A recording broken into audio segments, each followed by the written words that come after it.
Well, thank you very much. We've just had a great meeting, a really good, very productive meeting. We have one thing in common. We want this city of ours that we love to do very well. And I wanted to congratulate the mayor. He really ran an incredible race against, a lot of smart people, starting with the early primaries against some very tough people, very smart people. And he beat them easily. And I congratulated him. And we talked about some things in very strong common, like housing and getting housing built, and food and prices, and the price of oil is coming way down. Anything I do is going to be good for New York. If I can get prices down, it's good for New York. And we've got them down, way down from last year. We have, as you know, I've been saying to a lot of people, Walmart said that Thanksgiving this year is exactly 25% less than last year. So that's good for New York, good for everybody. But I just want to congratulate. I think you're going to have, hopefully, a really great mayor. The better he does, the happier I am, I will say. There's no difference in party. There's no difference in anything. And we're going to be helping him to make everybody's dream come true, having a strong and very safe New York. And congratulations, Mr. Mayor. Thank you, Mr. President. Thank you. I appreciate it. Please. I appreciated the meeting with the president, and as he said, it was a productive meeting focused on a place of shared admiration and love, which is New York City, and the need to deliver affordability to New Yorkers, the 8.5 million people who call our city their home, who are struggling to afford life in the most expensive city in the United States of America. We spoke about rent, we spoke about groceries, we spoke about utilities, we spoke about the different ways in which people are being pushed out, and I appreciated the time with the president, I appreciated the conversation. I look forward to working together to deliver that affordability for New Yorkers. Thank you very much. Any questions, please? President Trump, Stephen Nelson from the New York Post. I've got a question for you and then also one for Mayor-elect. Sure. For you, you referred to Mr. Mamdani as a communist. Can you describe why you feel that way? And also, will you do anything to stop him from arresting Prime Minister Netanyahu if he visits New York? Well, we didn't discuss your second part of the question. And on your first part, I mean, he's got views that are a little out there, but who knows? I mean, we're going to see what works, or he's going to change also. We all change. I changed a lot. From when I first came to office. It's now quite a while ago. It's quite a while. My first term was great. We had the greatest economy in the history of our country. We're doing even better now. We're doing much better now than we did even the first term. And I can tell you some of my views have changed. And we had discussions on some things. I'm not going to discuss what they were, but that I feel very confident that he can do a very good job. I think he is going to surprise some conservative people, actually, and some very liberal people. He won't surprise them because they already like him. And Mr. Mamdani, it sounds like you had a productive discussion, but just days ago you referred to President Trump as a despot who betrayed the country. You said you would be his worst nightmare and accused him of having a fascist agenda. Are you planning to retract any of these remarks in order to improve your relationship? I think both President Trump and I, we are very clear about our positions and our views, and what I really appreciate about the president is that the meeting that we had focused not on places of disagreement, which there are many, and also focused on the shared purpose that we have in serving New Yorkers. And frankly, that is something that could transform the lives of the 8.5 million people who are currently struggling under a cost of living crisis, with 1 in 4 living in poverty. And the meeting came back again and again to what it could look like to lift those New Yorkers out of struggle and start to deliver them a city that they could do more than just struggle to afford it, but actually start to live in it. And I've been called much worse than a despot, so it's not that insulting. Maybe I think he'll change his mind after we get to working together. Yes, please. Mr. President, Matthew Mashhad from MTV Lebanon. Good. I would like to ask you a question about the Middle East regarding Sure. you said that Hezbollah in Lebanon is not in a good position. And Lebanon now is the final unresolved after Gaza and Syria. Given your assessment, like what do you say for the Lebanese today? It's the independent state in Lebanon.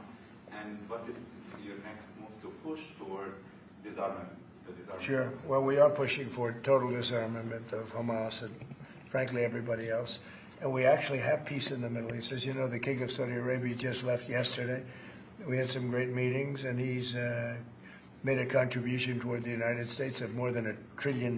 We have now over $20 trillion coming in. No country has ever had anything like that, not even close.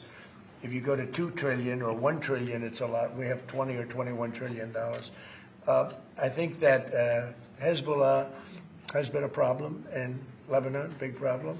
We're working with Lebanon. We're working with everybody in the Middle East. That's another thing I think we have in common. We want to see peace in the Middle East, and we actually have now, for the first time, peace in the Middle East after 3,000 years. And now we're going to refine it, and I think you're going to see some very positive things happen. There is the potential to invite the Lebanese president. Oh, sure. Oh, I would do that, absolutely. And if the mayor would like to be here for that meeting, because I know he feels very strongly. I think you feel very, very strongly about peace in the Middle East. I think we desperately want it, and that's something that I shared with the president, that when I spoke to New Yorkers who had voted for the president last November on Hillside Avenue and Fordham Road, I asked them why. I heard again and again two major reasons. One was that they wanted an end to forever wars. They wanted an end to the taxpayer dollars we had funding violations of human rights, and they wanted to address the cost of living crisis. And I appreciated the chance to discuss both of those things. He said a lot of my voters actually voted for him, and I'm okay with that. I'll do that. I'll sign it. Give it to me. I'll sign it in a minute. That's pretty good.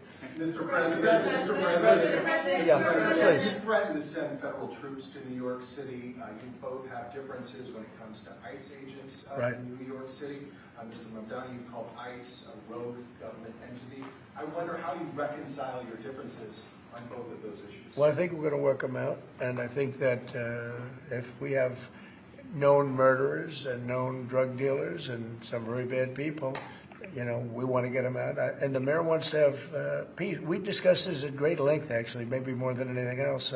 He wants to have a safe New York. Ultimately, a safe New York is going to be a great New York. If it's not safe, no matter how well we do with pricing and with anything else, we can talk about anything you want. If you don't have safe streets, it's not going to be a success. So we're going to work together. We're going to make sure that if there are horrible people there, we want to get them out. I think he wants to get them out, maybe more than I do. So we'll work together. We discussed it at great length. Yes, please. Yeah, two questions, if I may. One for you, Mr. President, from BBC in a second. But first of all, for the mayor-elect. You're both from different parts of the political spectrum. You're both populists, though, and I just wondered to what extent the president's campaign style, his techniques, his social media use inspired any part of your campaign? Well, I actually told the president that, so much of the focus of our campaign has been on the cost of living crisis. And when we asked those New Yorkers who had voted for the president, when we saw an increase in his numbers in New York City, that came back to the same issue: cost of living, cost of living, cost of living. And they spoke about the cost of groceries, the cost of rent, the cost of Con Ed, the cost of childcare. And too often, politicians are looking to lecture to New Yorkers what they should care about, as opposed to listen. And when we spoke to those voters who voted for President Trump, we heard them speak about cost of living. We focused on that same cost of living, and that's where I am really looking forward to delivering for New Yorkers in partnership with the president on the affordability agenda.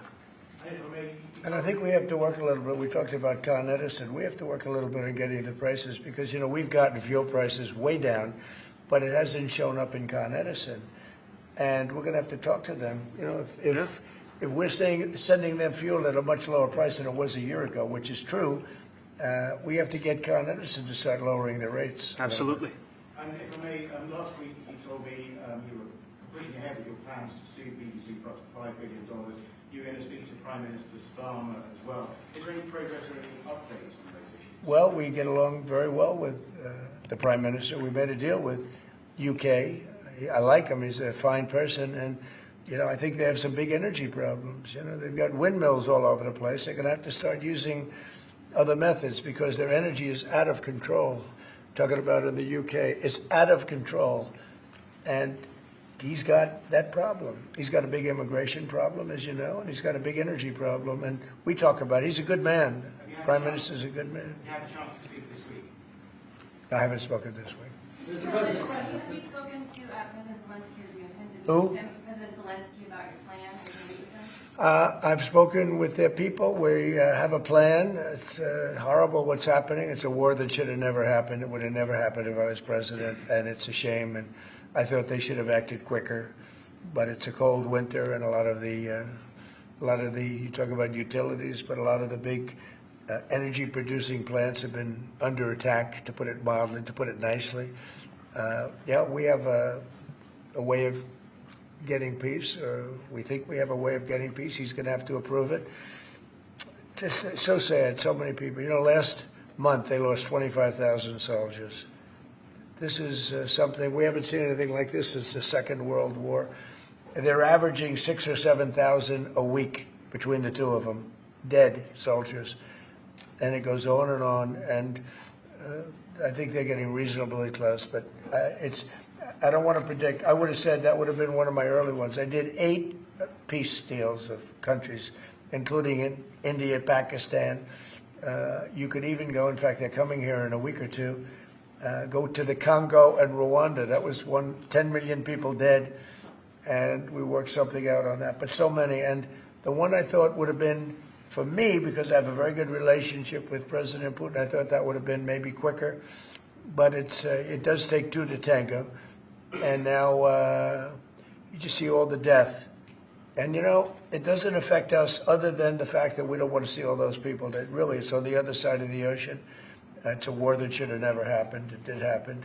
I blame the person also sitting right behind this desk. This is a war that should have never happened, and it wouldn't have happened if I were president. But we're trying to save a lot of lives. They're losing 25, think of that, 25,000 lives over the last short period of time. That's Ukrainian and Russian. And it's a shame. What happens if President? I want to ask the mayor-elect about a House resolution just passed overwhelmingly to condemn socialism, including with 86 Democrats, all of House Dem leadership, and the minority leader, Hakeem Jeffries, despite his endorsement of you. What's your reaction to that? I have to be honest with you, I focused very little on resolutions. Frankly, I've been focusing... Condemn socialism. I understand. I think the focus is on the work at hand. I can tell you I am someone who is a democratic socialist. I've been very open about that. And I know there might be differences about ideology, but the place of agreement is the work that needs to be done to make New York City affordable. That's what I look forward to. And I want to clarify your answer to Stephen Nelson. He asked about your comment calling the president a fascist. And your answer was, both President Trump and I have been clear about our positions and our views. Are you affirming that you think President Trump is a fascist? I've spoken about... That's okay. You can just say yes. Okay. All right. Okay. Yeah. It's easier. Yes. It's easier than explaining it. I don't mind. And Mr. President, I wanted to ask you also about this Ukraine plan. Yeah. President Zelensky said today that his country would risk either giving up a partner or giving up its dignity. There's been criticism that this deal... You mean he doesn't like it? It's unclear. He was sort of Well, tenuous. he'll have to like it, and if he doesn't like it, then, you know, they should just keep fighting, I guess, you know. The suggestion that you made, though, was that if he doesn't accept it, that the U.S. would pull back its support for Ukraine. Is that Well, at some accurate? point, he's going to have to accept something, you know. He hasn't accepted. You remember right in the Oval Office not so long ago, I said, you don't have the cards. Don't forget, I inherited this war. I would have never, this war never would have happened. I inherited this war. And I thought he should have made a deal a year ago, 2 years ago. The ultimate deal would have been if it never started. That would have been the good deal. That could have been done too if you had the right president, but you didn't have the right president. Mr.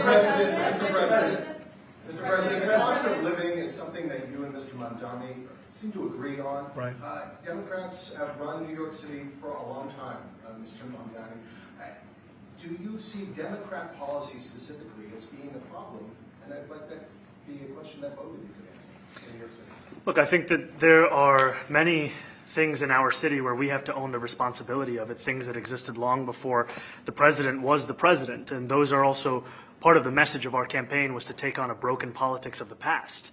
And I ran against a number of candidates who represented different versions of that past. And what we found time and again is that working people were left behind in the politics of our city. And what we're looking to do is put those people right back at the heart of our politics so that we don't have a situation where we're in the wealthiest city in the history of the world, and yet 1 in 5 can't even afford $2.90 for a Metro card. Mr. Mamdani. You know, we had some interesting conversation, and some of his ideas really are the same ideas that I have. But a big thing on cost, you know, the new word is affordability.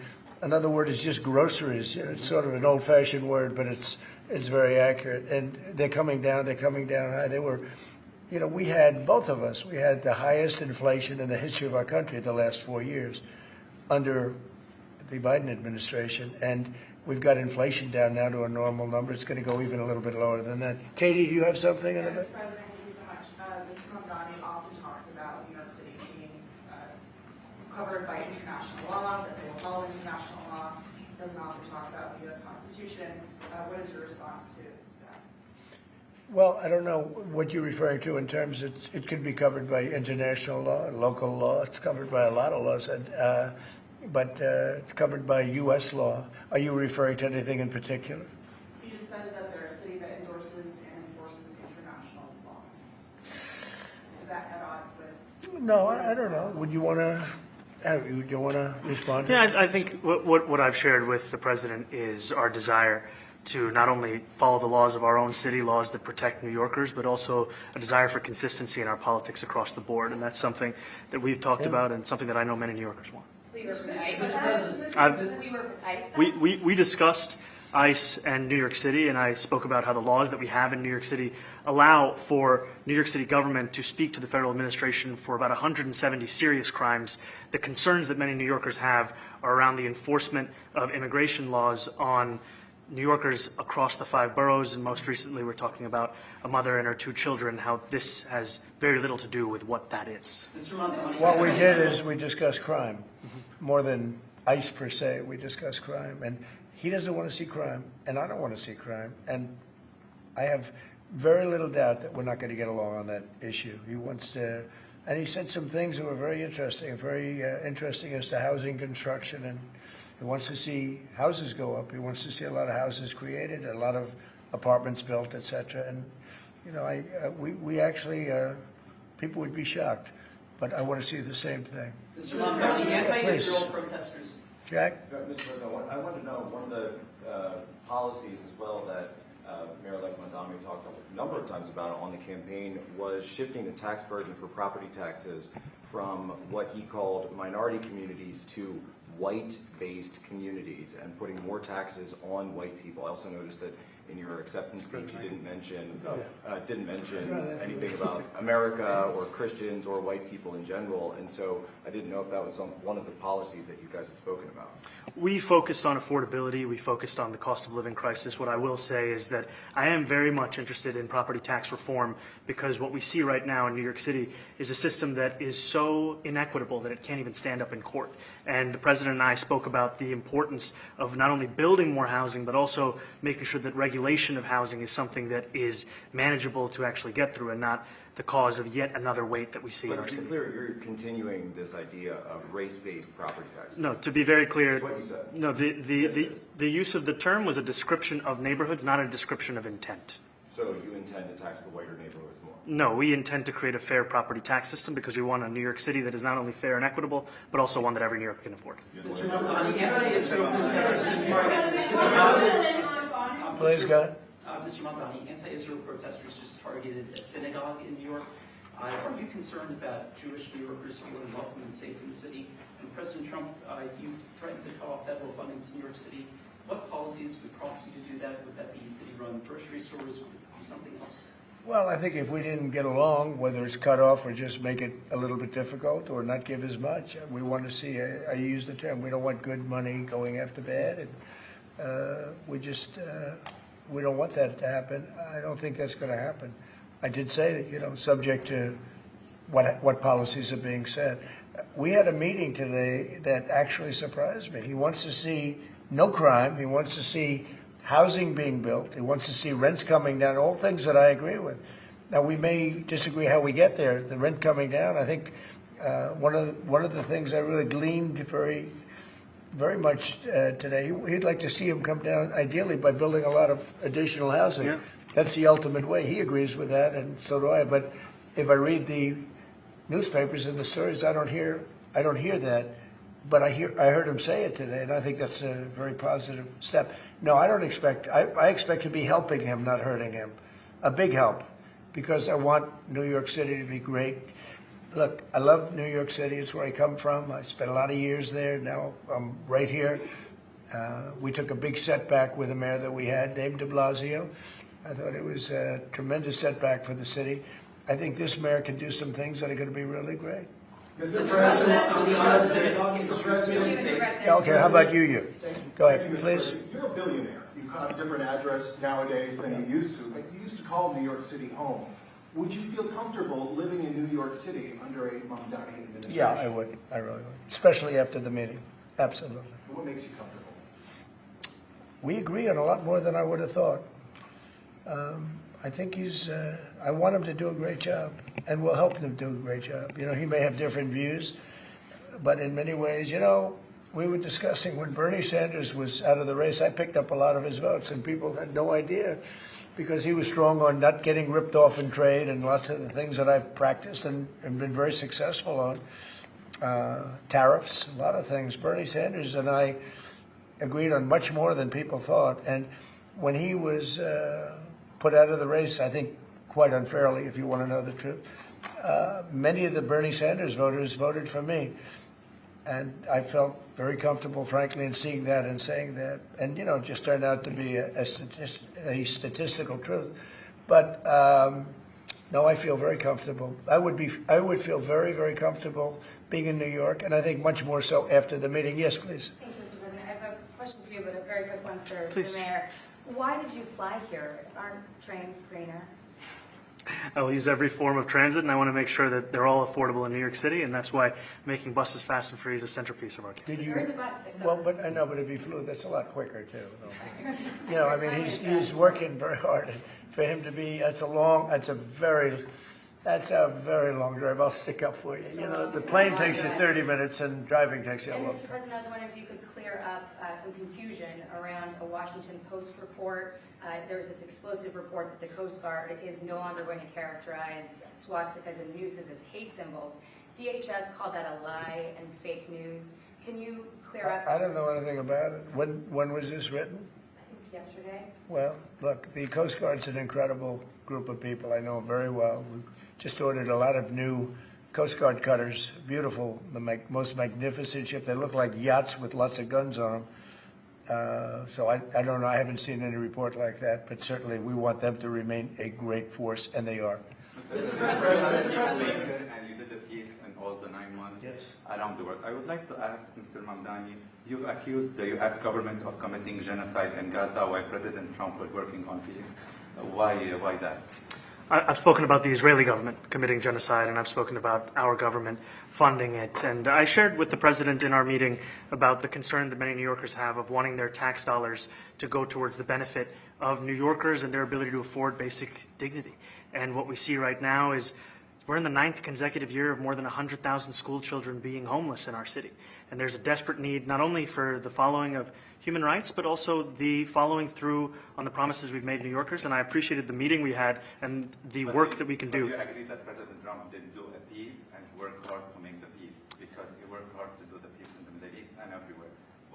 Do you agree with that? I appreciate all efforts towards peace, and I shared with President Trump that when I spoke to Trump voters on Hillside Avenue, including one of whom was a pharmacist that spoke about how President Trump's father actually went to that pharmacy not too far from Jamaica Estates, that people were tired of seeing our tax dollars fund endless wars. And I also believe that we have to follow through on the international human rights, and I know that still today those are being violated, and that continues to be work that has to be done no matter where we're speaking of. Mr. President, thank you, Mr. President. Do you view the mayor-elect as the true leader of the Democrat Party? And do you think Leader Schumer's and Leader Jeffries, have to follow his lead? Well, look, I hope they have great leaders. This is a man that right now I think is focused on New York City. I really think he has a chance to do a great job. We're going to help him, but I really think he has a chance to do a great job. But I'll let you answer that. You consider yourself the leader of the Democrats. I think it's more appropriate for him. I consider myself the next mayor of New York City, and I keep my horizons firmly on New York City, and I appreciate the meeting with the president, which focused again on the 5 boroughs and whether New Yorkers could afford to live there. By the way, being the mayor of New York City is a big deal. Absolutely. I always said, one of the things I would love to be someday is the mayor of New York City. Being the mayor of New York, and especially now, because I think you're at really a turning point, one way or the other. It could go great, or it can go in a different direction. And I think you really have a chance to make it great. I appreciate what you're counting on. Mr. President, you say you love New York City. Mr. Mamdani, does New York City love President Trump? New York City loves a future that is affordable, and I can tell you that there were more New Yorkers who voted for President Trump in the most recent presidential election because of that focus on cost of living, and I'm looking forward to working together to deliver on that affordability agenda. I got a lot of votes. One more. Go ahead. One or two more. Go ahead. I tell you, the press has eaten this thing up. You know, I've had a lot of meetings with the heads of major countries. Nobody cared. This meeting, that you people have gone crazy. You know, outside you have hundreds of people waiting. This is just a small little group.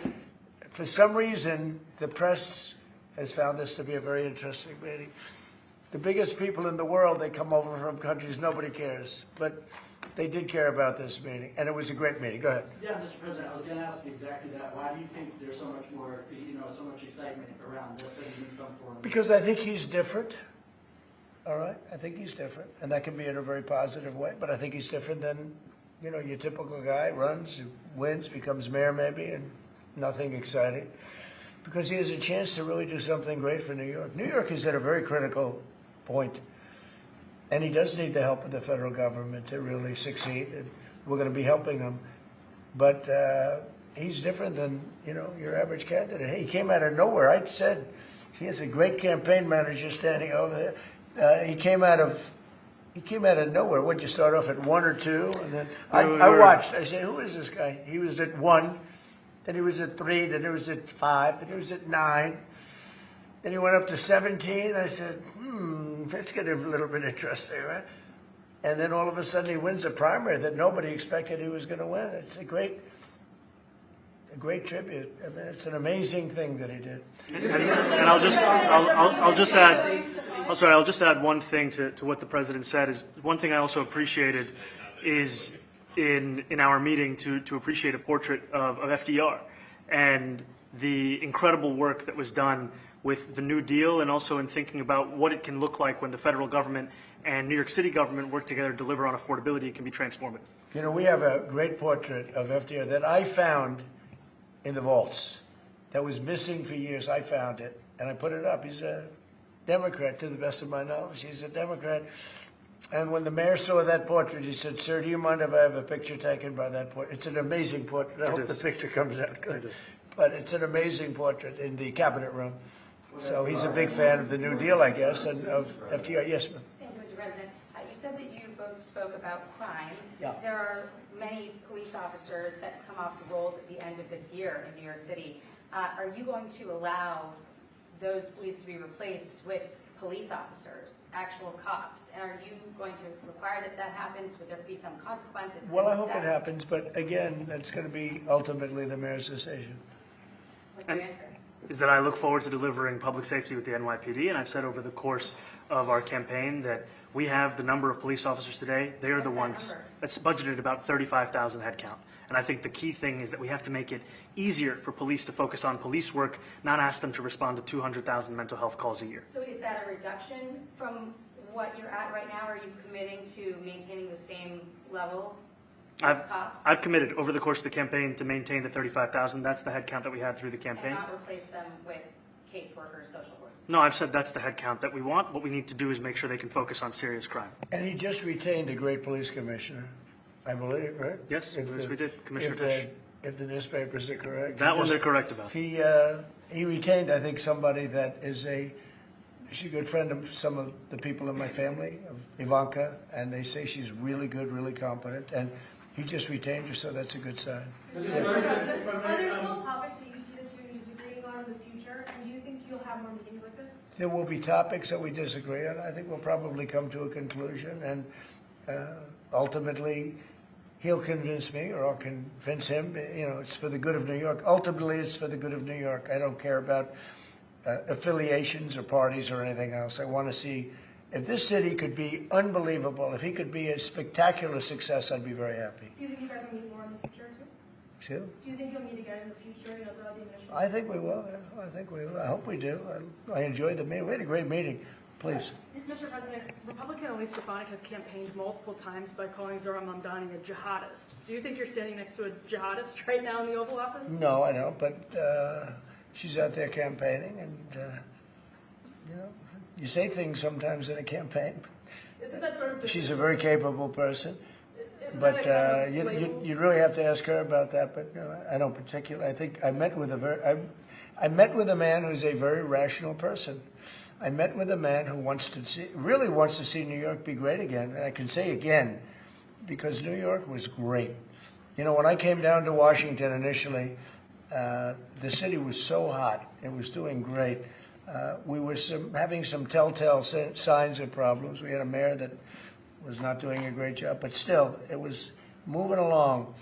And it went bad. It really went, pretty bad. And I think it's been at lower points, but it went pretty bad. I think he can bring it back. Now, the question is, will he bring it back all the way? Will he bring it back greater than ever before, which is, I guarantee, that's his wish. I think he wants to make it greater than ever before. And if he can, we'll be out there cheering. I'll be cheering for him. Okay? Thank you very much, everybody. You chose not to answer the question about the sitting on the protest. Thank you very much. Oh, no, I care very deeply about Jewish safety, and I look forward to rooting out anti-Semitism across the 5 boroughs and protecting Jewish New Yorkers and every New Yorker who calls the City home.